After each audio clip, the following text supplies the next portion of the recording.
여러분들 항상 그 상환유지 비율이 적정하게 지켜져 있는지 안 지켜져 있는지 반드시 확인하고 투자를 하셔야 된다. 상환유지 비율이 과다하게 공급됐다라고 하면 상가가 많이 분양됐다라고 하는 거죠. 그런데 가보시면 공실이 많을 수가 있다는 거. 그래서 여러분들 반드시 확인하고 투자하셔야 되는 부분 중 하나입니다.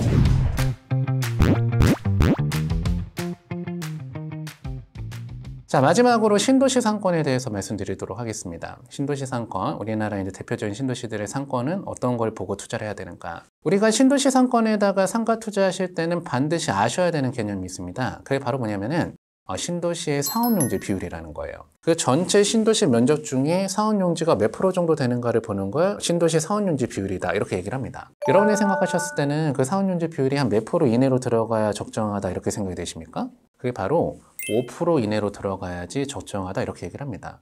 즉 전체 신도시 면적 중에 상업용지 비율은 5% 이내로만 개발이 돼야 된다는 거거든요. 근데 우리나라 신도시들은 대부분이 이 상업용지 비율을 적정하게 지키고 있는 신도시가 거의 없습니다. 아무래도 상업용지 가격이 비싸다 보니까 조금 더 많이 분양하는 지역들이 많이 생길 수밖에 없거든요. 여러분들 항상 그 상업용지 비율이 적정하게 지켜져 있는지 안 지켜져 있는지 반드시 확인하고 투자를 하셔야 된다. 상업용지 비율이 과다하게 공급됐다라고 하면 상가가 많이 분양됐다라고 하는 거죠. 그런데 가보시면 공실이 많을 수가 있다는 거. 그래서 여러분들 반드시 확인하고 투자하셔야 되는 부분 중에 하나입니다. 참 우리나라 대표적인 신도시들의 상업용지 비율을 같이 한번 검토해 보시면은 안산에 가보시면은 고잔 신도시라고 있습니다. 거기는 상업용지 비율이 굉장히 높죠. 어떻게 되어 있냐면 12% 정도. 아까 제가 5% 이내가 적정하다라고 말씀드렸는데 저게는 12% 가까이 되다 보니 가본 상가가 엄청나게 많습니다. 안산에 가보시면 가장 대표적인 상권이 안산의 중앙역 상권이 있어요. 로데오거리 상권이 있는데 거기 내려서 이제 걸어보시면 깜짝 놀라실걸요? 왜냐면 상권이 명동보다 더 커요. 그게 사실 말이 안 되잖아요. 안산에 그 명동보다 더 큰 상권이 있다라고 하는 게 상가가 끝도 없이 이어지는 데가 고잔 신도시입니다. 그 메인 스트리트는 어느 정도 장사가 잘 되고 공실 없이 임대가 나가는데 이면으로 들어가 보면 공실이 많습니다. 그런 상권에 여러분들이 잘못 투자하시게 된다라고 하면은 임대사 원활하게 하기가 쉽지가 않겠죠. 그 다음에 부천의 중동 신도시, 상동 신도시도 각각 10%, 8% 이렇게 들어가다 보니까 저기도 상업용지 비율이 좀 과다하게 공급된 편이죠. 근데 그래프로 봤을 때 대표적으로 좀 상업용지 비율을 적정하게 지키고 있는 신도시가 어디가 있는가?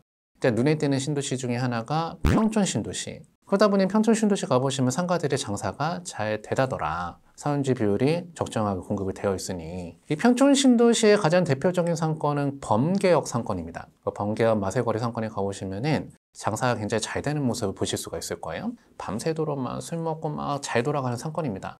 밤에 늦은 밤에 가보면은 애들 몇 명 막 쓰러져 있고 막 그래.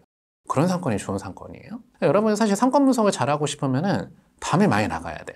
밤에 많이 나가야지 이 상권이 장사 잘 되는지 안 나가는지 알 수가 있어요. 자, 그 다음에 또 대표적인 상권이 어디가 있냐면은 동탄신도시. 동탄신도시 상권은 제1신도시 상권을 얘기하는 겁니다. 그래서 그 동탄신도시 상권을 갖다가 항아리 상권이라고 얘기를 합니다. 상업용지 비율이 적정하게 지켜져 있기 때문에 장사가 잘 된다는 거거든요. 여러분들이 신도시에다가 상가를 투자하실 때는 그 상업용지 비율을 반드시 알고 투자를 하셔야 된다. 근데 우리나라의 가장 대표적인 신도시라고 볼 수가 있는 분당 신도시를 한번 봐볼까요? 분당 신도시는 상업용지 비율이 몇 프로 정도 되냐면은 8.5% 정도 된다 이렇게 나와 있어요. 아까 전에 제가 5% 이내로 들어가야 된다라고 말씀드렸는데 저기는 상업용지 비율이 과다하게 공급이 됐네요. 그럼에도 불구하고 분당 신도시 가보시면은 장사가 잘 되던가요? 잘 안 되던가요? 분당 신도시는 생각보다 장사 잘 돼. 상업용지 비율이 과다하게 공급됐는데도 불구하고 그 이유는 분당 신도시 상권은 분당 사람들만 이용하는 게 아니라 용인에 사는 사람들도 분당 와서 놀고 광주에 사는 사람들도 분당 와서 놀고 즉 외부에서 유입되는 그런 수요가 많기 때문에 상권이 버틸 수가 있는 겁니다. 상가 자체는 많이 공급된 지역이 많은데 외부의 유입 수요 때문에 상권이 장사가 잘 되는 데가 분당 신도시 상권이라고 하는 거죠. 실제로 분당 신도시 가보시면은 그 지하철역마다 상권이 다 있거든요. 그런 상가들이 잘 될 수 있는 이유는 외부 유입 수요가 많기 때문에 장사가 잘 되는 상권이라더라. 자, 그러면 관련된 사건 하나 보면서 그 사례를 설명드려 보도록 하겠습니다. 사건 번호를 같이 보시면 2008타경 13251번 사건입니다. 소재지 어디로 들어가냐? 경기도 안산시 단원구 어디? 고잔동. 아까 우리가 잠깐 훑어봤었던 고잔 신도시? 거기 맞습니다. 물건 종표를 보니까 근린 상가가 경매물건 하나 나와 있었는데 대지 지분을 보니까 21평. 건물 실평수를 보니까 115평.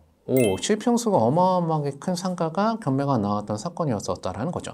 우리가 이제 상가 같은 경우는 전용률이 60%밖에 안 된다라고 얘기를 합니다. 저게 실평수가 115평짜리 상가면은 분양 평수는 한 몇 평 정도 되는 상가일까요? 분양 면적의 60%가 115평이라는 거기 때문에 거의 분양 면적은 200평 가까이 되는 어마어마하게 규모가 큰 상가였었다라는 거죠. 그러니까 감정가가 굉장히 높게 나왔어요. 감정평가 금액이 얼마에 나왔냐면은 15억 7,300만 원이 나왔습니다. 근데 그 물건이 쫙 유찰되더니 나중에 얼마에나 처리됐어요? 4억 3천만 원이나 처리됐어요. 와, 지금 얼마 싸게 산 거야? 그렇죠. 근데 이 물건의 충격적인 사실이 바로 뭐냐면은 권리 분석에 전혀 하자가 없었던 물건입니다. 권리 분석에 하자가 없는 물건인데 그냥 물건에 대한 가치만 하락해갖고 지금 4억에 낙찰된 물건이었었다는 거죠. 근데 이 물건은 좀 특이했던 사건이에요. 뭐가 특이했었냐면은 그때 당시 이 물건을 낙찰받은 분이 법원 밖에 빠져나오는데 갑자기 어떤 한 낭선분이 따라붙더랍니다. 따라붙어서 뭐라고 얘기하냐면은 제가 지금 당장 현금 1억 더 드릴 테니까 저한테 파세요. 이렇게 얘기를 하더래요. 되게 이상한 사람 아니에요?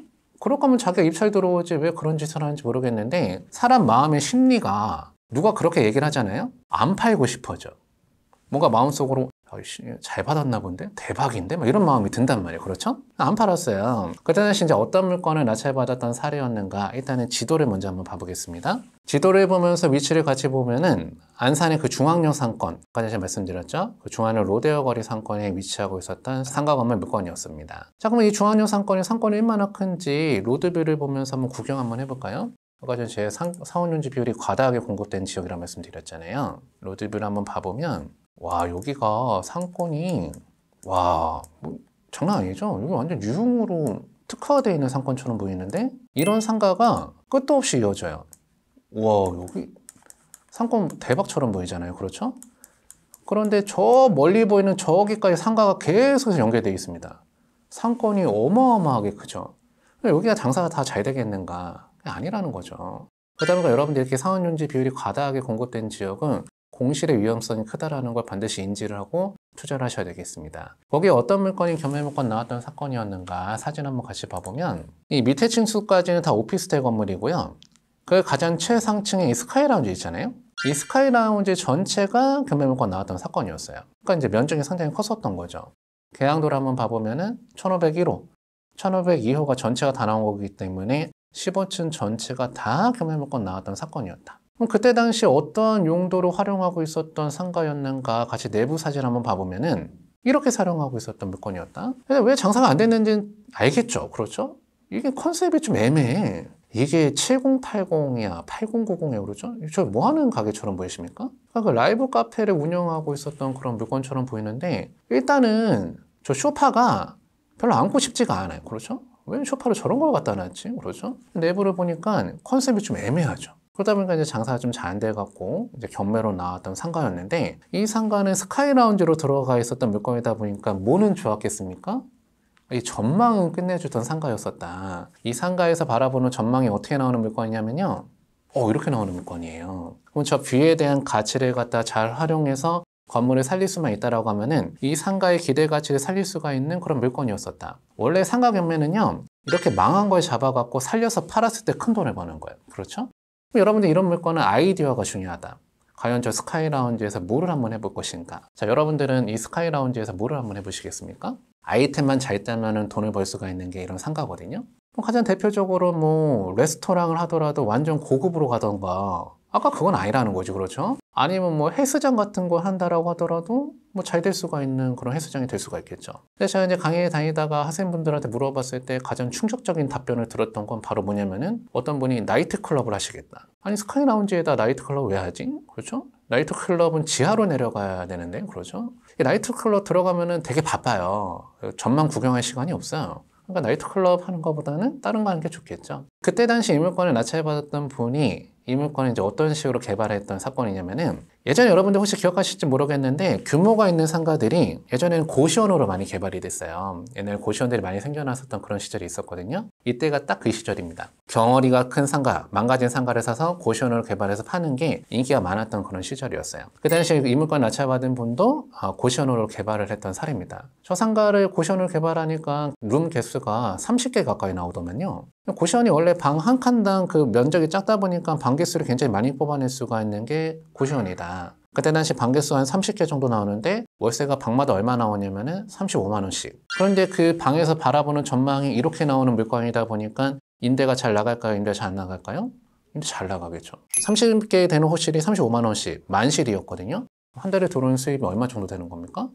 1,000만 원이 넘어가죠. 그러다 보니까 이 물건 물론 공사하는데 공사 비용 많이 들어갔지만 고시원을 꾸며갖고 원래 그 감정가만큼의 금액으로 팔아먹었던 사건입니다. 그만큼 여러분들이 망한 상가 같은 것들은 어떻게 꾸미면 돈이 될 수가 있을지에 대한 그 아이디어 있지 않습니까? 그게 상가 투자할 때는 굉장히 중요한 부분 중에 하나입니다. 근데 옛날에 고시원 사업이 흥했다가 망했던 이유가 한 가지 있어요. 옛날엔 고시원들이 우후죽순 많이 생겨나다가 요즘 고시원 사업 잘 안 하거든요. 그 이유가 바로 뭐냐면은 고시원 사업이 앞으로 들어온 돈도 많지만 뒤로 까지는 돈이 많은 게 고시원 사업이라더라. 그 이유가 바로 뭐냐.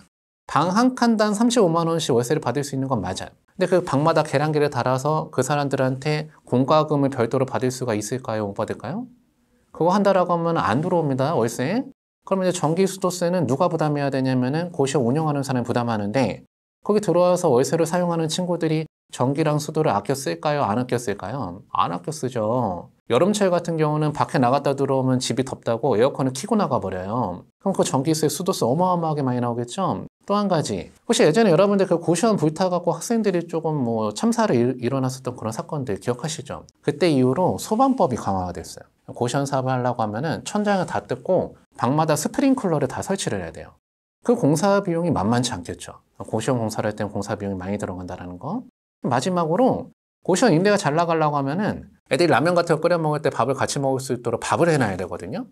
나중에 여러분들 고시원 운영하시면 어떻게 해야 되느냐. 거기 가서 밥을 하고 있어야 돼.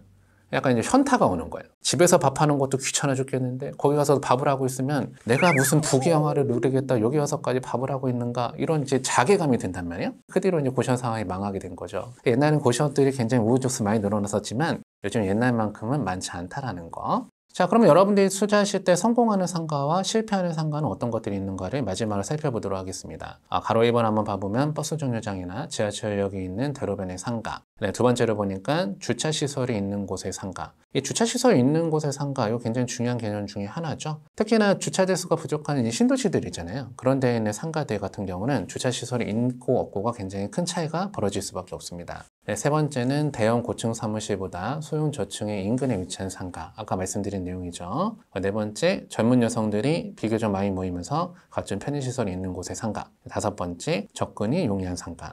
아무리 상권이 좋다라고 하더라도 그 상가가 언덕백에 있으면은 또 그런 상가 임대 잘 안 나가겠죠. 그래서 접근성이 용이한 상가가 좋다라는 내용입니다. 자, 그 다음 6번의 내용이 좀 중요합니다. 유동인구의 보행 속도가 느리고 사람이 많이 모인 곳의 상가. 어떠한 지역에 상권을 가보셨는데 유동인구는 엄청 많아요. 유동인구는 엄청 많지만 그게 그냥 흘러가는 상권이 돼버린 상가들이 있다더라. 그런 상가는 여러분들 투자하시면 별로 재미를 못 본다라는 거거든요. 가장 대표적으로 어떤 상권을 말씀드릴 수가 있냐면은 우리가 그 강남역에 가보시면은 지하 상가들이 있어요. 그 지하 상가들이 생각보다 장사가 안 되는 곳들이 많다더라. 강남역의 지하 상가라고 하면은 강남역. 우리나라에서 유동인구 거의 1등인 지하철역이죠. 가보면 사람들은 빠글빠글해. 왔다 갔다 하는 사람들은 굉장히 많으나 그 유동인구의 보행 속도가 엄청 빠르죠. 어떻게 저렇게 걸어 다닐 수 있을까 싶을 정도로 빨리 걸어 다녀? 그런 사람들은 그냥 흘러가는 사람들이란 말입니다. 거기서 상권을 이용하는 사람들이 아니다. 즉 그렇게 흘러가는 사람들이 많은 그런 상권은 장사가 안 되는 곳이 많다라는 거죠. 그러다 보니 이제 강남역 지하상가에서 살아남을 수 있는 업종들은 어떤 것들이 있냐면은 사람들이 이목을 확 끌 수 있는 업종들 있잖아요. 누가 보더라도 딱 지나다닐 때 저거 싸다.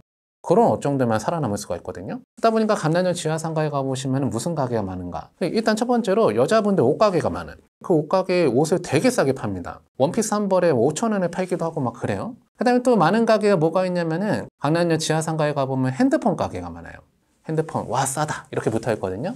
즉 그렇게 이목을 확 집중시킬 수 있는 업종들만 살아남을 수가 있다는 거죠. 여러분들은 상권이 유동인구가 많다라고 하더라도 그냥 흘러가는 상권이라고 하면은 그런 상권은 투자하기 좋지 않다라는 거 기억하시면 좋을 것 같습니다. 자, 그 다음에 실패하는 상가는 어떤 것들이 있는가? 1번, 상권이 상권의 크기보다 필요 이상으로 확대되어 있는 곳에 위치한 상가. 아까 전에 제가 말씀드린 것처럼 사원윤지 비율을 잘 확인하고 투자를 하셔야 된다. 2번 한번 봐보니까 대로변을 통한 주 출입구가 완충 녹지 등으로 막혀있는 상권.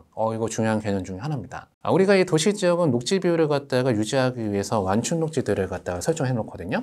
이 완충 녹지라고 하는 건 이 도로길에 따라서 쭉 길게 형성되어 있는 녹지 공간을 완충 녹지라고 얘기를 합니다. 보통 그 완충 녹지 같은 경우는 이제 화분 같은 걸 많이 심어 놓는다던가 아니면 나무를 많이 심어 놓는 데가 완충 녹지거든요. 그 바로 옆에 붙어 있는 상가 건물이라고 하면은 뭐가 안 좋은가? 이렇게 길 따라서 완충 녹지가 쭉 길게 연결이 되어 있다고 하면요. 이 도로를 타고 차가 오잖아. 차가 왔을 때 바로 옆에 있는 이 건물을 이용하고 싶다라고 하더라도 완충로지로 가로막혀 있어서 바로 그 상가 건물로 진입이 안 됩니다. 여러분도 어떤 도시를 가보시면은 이 상가 건물을 이용하고 싶은데 삥 돌아서 들어가야 되는 상권 생각보다 많이 보셨죠?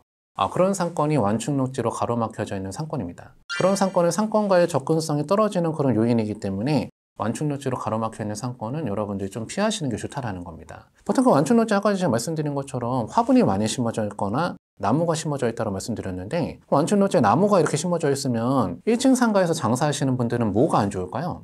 간판이 나무에 가려져서 안 보여질 수가 있겠지. 그럼 그 1층 상가에서 장사하시는 분들은 그 나무 어떻게 해버리고 싶겠습니까? 가서 잘라버리고 싶겠죠. 가서 자르면 된다 안 된다? 큰일 나겠죠. 그렇죠? 그렇기 때문에 그런 완충로지는 상권의 접근성과 노출도를 떨어뜨린다는 거를 여러분이 생각해서 투자하실 필요가 있습니다. 자, 오늘 여러분들하고 수익형 부동산 투자하는 요령에 대해서 같이 한번 살펴봤습니다. 우리가 꿈에 그리는 월세 받을 수 있는 부동산이지만 오히려 잘못 투자하게 되면 월세도 못 받고 애물단지가 될 수가 있다는 거, 여러분들 상권 분석을 잘 하셔갖고 이 월세 받을 수 있는 부동산 성공적인 투자를 하실 수가 있으면 좋겠습니다. 자, 오늘 여기까지 해서 마무리하도록 하겠습니다. 수고하셨습니다.